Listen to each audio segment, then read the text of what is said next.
भरत तिवारी के साथ पूरी सरकार खड़ी हो चुकी है। हाँ, विजय सिन्हा इस बात को स्वीकार कर रहे हैं कि बिहार पुलिस से बड़ी गलती हुई है और मामला बेहद दुर्भाग्यपूर्ण है तथा बिहार सरकार के शिक्षा मंत्री मिथिलेश तिवारी भी इस मामले को पुलिस की तरफ से लापरवाही बता रहे हैं और बता रहे हैं कि भरत तिवारी के साथ गलत कर दिया गया। अश्विनी चौबे भारतीय जनता पार्टी के वरिष्ठ नेता हैं तथा बिहार में ब्राह्मणों के लिहाज से सबसे वरिष्ठ नेता हैं। उन्होंने 48 घंटे के अंदर सम्राट चौधरी से इस मामले में कार्रवाई का डिमांड किया है।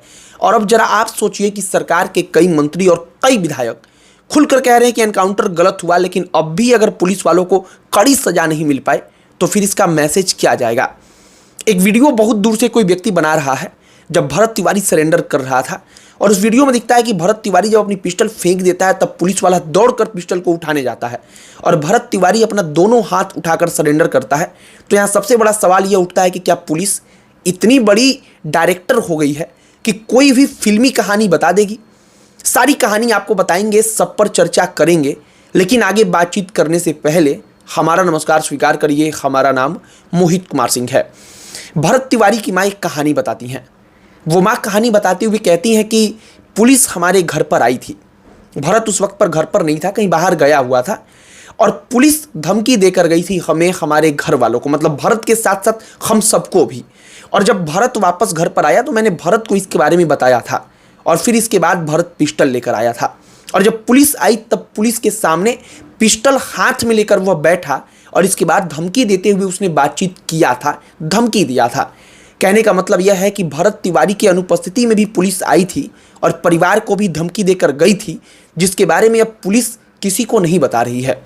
भरत की तरफ से गलती बिल्कुल की गई है और इससे कोई इनकार नहीं कर रहा है, किसी को इनकार है भी नहीं। लेकिन जब वो लड़का खुद से सरेंडर करता है फिर ऐसा क्यों किया गया। एक और कहानी सरेंडर की सुन लीजिए। भरत तिवारी की मां रोते हुए अपने बेटे के बारे में कहती हैं कि वह जब भी आवाज़ उठाता था तब कई बार उसको रिश्वत देने की पेशकश अधिकारियों की तरफ से की गई थी। मतलब बाढ़ पीड़ितों का आवाज़ उठा रहा है तो अधिकारी जो इस फील्ड से जुड़े हुए थे वो सोचते थे कि भरत को कुछ रुपए देकर खत्म कर दो, मतलब शांत करा दो, चुप करा दो, मैनेज कर लो। लेकिन वह ऐसा नहीं था, वह सिर्फ आवाज़ उठाता था। दैनिक भास्कर ने एक इन्वेस्टिगेशन रिपोर्ट तैयार की है।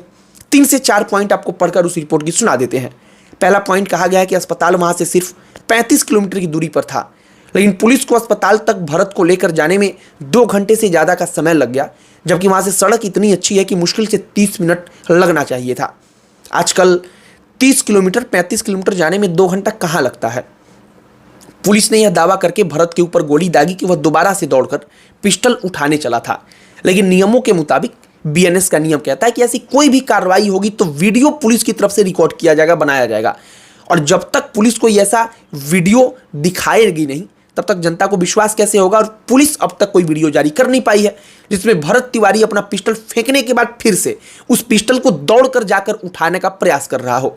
जबकि इसके उलट काफ़ी दूर से एक वीडियो कोई आम आदमी रिकॉर्ड कर रहा है जो सामने आया है, जिसमें भरत पिस्टल फेंकता है, सरेंडर करता हुआ दिखता है तथा पुलिस वाले दौड़कर पिस्टल को उठाते हुए दिखते हैं।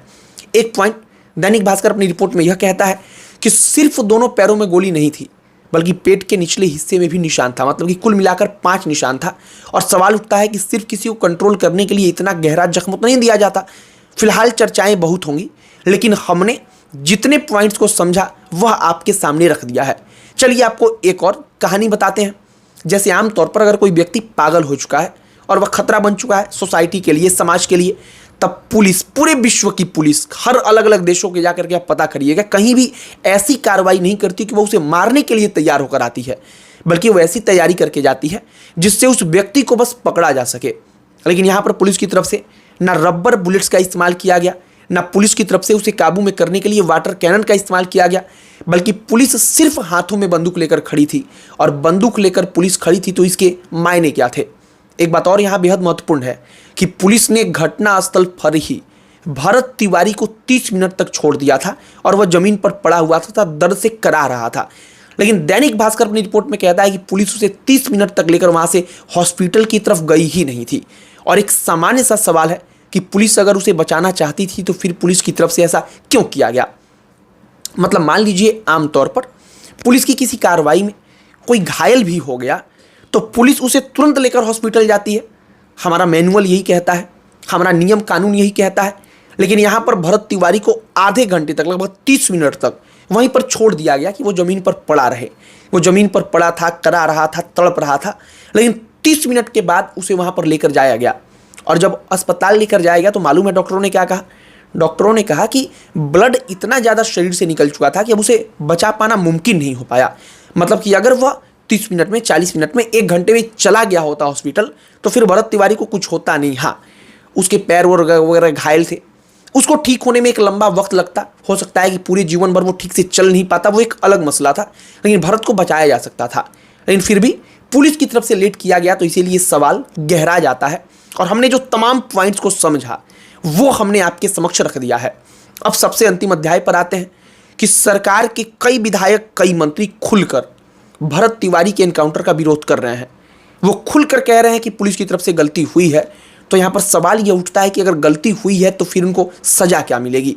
क्या सरकार अपनी तरफ से आदेश देगी, इजाज़त देगी कि उन पुलिस वालों पर मुकदमा चलाया जाए? उन पुलिस वालों पर मुकदमा चलाकर सरकार मजबूत पैरवी करके उनको सजा दिलाएगी? क्योंकि देखिए, एक बात आप समझिए, पुलिस अगर एक बार इन तमाम चीज़ों को समझ लेगी, उसको मज़ा आने लगेगा इन तमाम चीज़ों में कि किसी को भी पकड़ो, उसको ऐसे ही भरत तिवारी को जैसा किया गया वैसा उसके साथ कर दो, तो फिर पुलिस रुकने वाली नहीं है।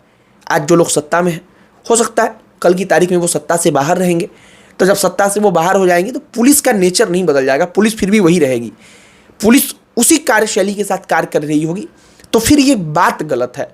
और इसीलिए हम इस तरीके पर सवाल उठा रहे हैं कि भरत तिवारी के साथ जो हुआ सब कुछ स्पष्ट दिखता है कि वो व्यक्ति पिस्टल फेंकता है, हाथ उठाता है, लेकिन फिर भी उसके साथ यह हो गया। और अब सरकार के कई मंत्री विधायक खुलकर कह रहे हैं कि गलत हुआ, तो फिर उनको कड़ी से कड़ी सजा अगर नहीं मिली तो इसका मैसेज, इसका संदेश बढ़िया नहीं जाएगा। इसके अलावा अब जो अंतिम बात हम कहना चाहते हैं कि पूरे के पूरे बिहार में एक माहौल भरत तिवारी के साथ जो हुआ उसको लेकर के ऐसा बना है जो सीधे सम्राट चौधरी को चोट पहुंचा रहा है। सम्राट चौधरी की तुलना योगी आदित्यनाथ से किया जा रहा था और अब तुलना करके कहा जा रहा है कि आप योगी आदित्यनाथ नहीं हो सकते हैं। सोशल मीडिया पर ये तमाम चीज़ें वायरल हैं और चूंकि ये चीज़ें इसलिए और ज़्यादा वायरल हो रही हैं क्योंकि सरकार में शामिल लोग खुद इस पूरे के पूरे घटना को दुर्भाग्यपूर्ण बता रहे हैं कि नहीं गलत हुआ है, बिल्कुल गलत हुआ है। तो शायद अब सम्राट चौधरी को जो उनकी पुलिस कर रही है, जो उनको भी सही इंफॉर्मेशन नहीं दे रही है, झूठी कहानी बता देती है, वैसे लोगों के खिलाफ सख्त होना पड़ेगा।